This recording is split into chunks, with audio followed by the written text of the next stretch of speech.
તાતનો પાક સાફ થઈ ચૂક્યો છે। ઉનાળામાં આવેલા અચાનક જ પલટાએ ખેડૂતોની મહેનત પર પાણી ફેરવી દીધું। અમરેલીથી મોરબી સુધી કમોસમી વરસાદ પવનનો કહેર જોવા મળી રહ્યું છે। તૈયાર પાક ખેતરમાં જ બરબાદ થઈ ગયો। ખેડૂતો અને મજૂરો બંનેની હાલત કફોડી છે। ત્યારે આ વરસાદે ખેડૂતોની કેવી રીતે કમર તોડી નાખી છે, શું થયું છે, આવું જોઈએ, જાણીએ, સમજીએ।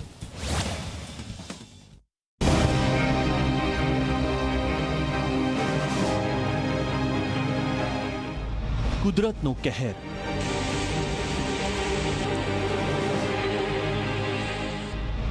ખેડૂતના તૂટેલા સપના,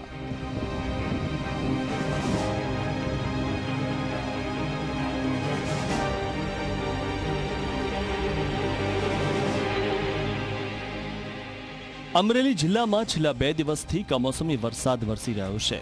ક્યાંક ધોધમાર વરસાદ તો ક્યાંક પવનની ડમરી સાથે માવઠું પડ્યું છે।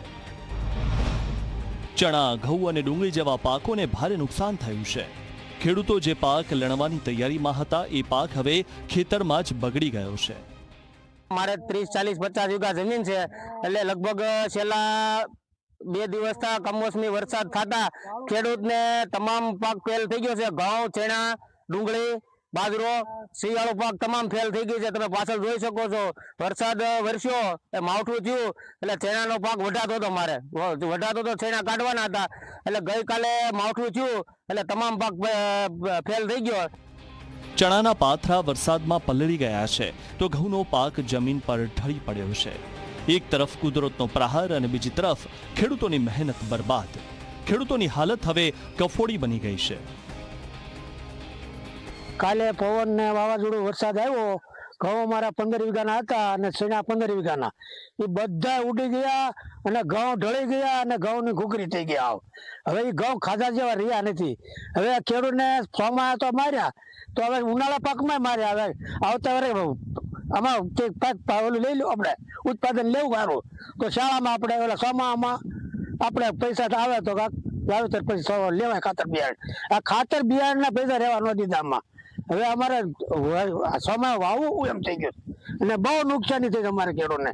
આમાં સહાય સરકાર આપે તો સારું। માત્ર ખેડૂતો જ નહીં, ખેતરોમાં મહેનત કરતા મજૂરોને પણ મોટું નુકસાન થયું છે। જેઓને પોતાની મહેનતનો ભાગ મળવાની આશા હતી, એ આશા પણ કમોસમી વરસાદે છીનવી લીધી છે। 2 દિવસથી ચાલતા વરસાદે મજૂરોની હાલત પણ દયનીય બનાવી છે। એ છોકરાનો આ પાક અત્યારે મળશે એમ કરીને આશા રાખી રહેલા હતા। અત્યારે નુકસાન આવી ગયું, કશું મળે એવું નથી। બધું પાક નુકસાન બધું બહુ થઈ ગયું છે મારે છોકરાને।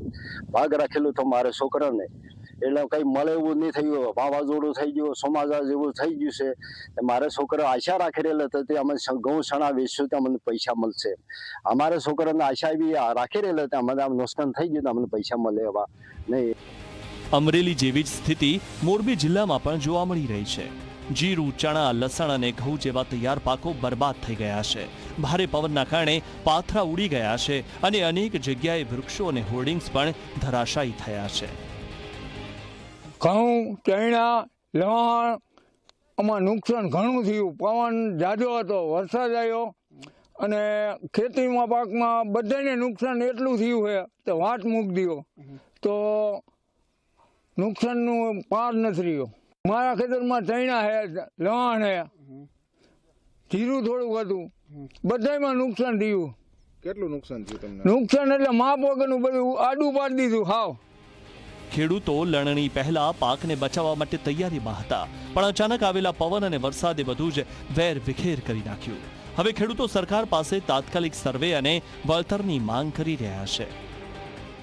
કાલે અમારે બહુ પવન હતો ભારે અને વરસાદ હતો અને પવનના હિસાબે અમારા 10 વીઘાના 15 વીઘાના ચણા હતા એ બગડ્યા છે, અડધા ઉપાડ્યા છે અમે, અને આ પવનના હિસાબે ઉડી ગયા છે, પલળી ગયા છે।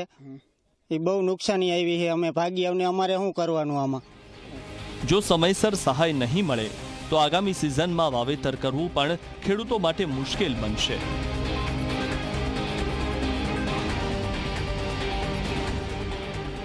Bureau report, Zee media.